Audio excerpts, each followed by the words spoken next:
you know, there is not one state economy. The UP is very different than Southeast Michigan. Grand Traverse is completely different than the Midland area. We have regional economies in the state, and we need to recognize that, and the governor has begun the process of recognizing that through the shifts he's made in the MEDC.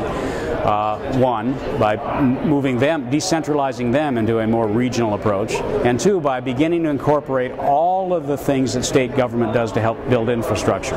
Housing, transportation, economic development, all of those things into one group of departments so that decisions can be coordinated on a regional basis about how we move forward.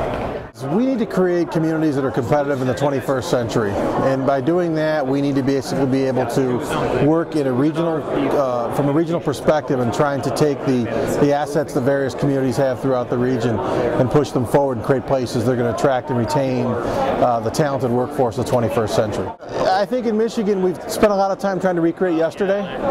We've gone back and we've seen our heyday as somewhere in the middle of the 20th century, and what we're finding out now when we look around the country, you look at the Austins, the Bostons, the Seattles, the Chicagos, they're not creating their economies based upon yesterday. They're moving forward, and they're becoming much more relevant in the 21st century global environment. So in Michigan, we've got to look to entrepreneurs, we've got to look at being attractive places for young, talented workforce to come work here.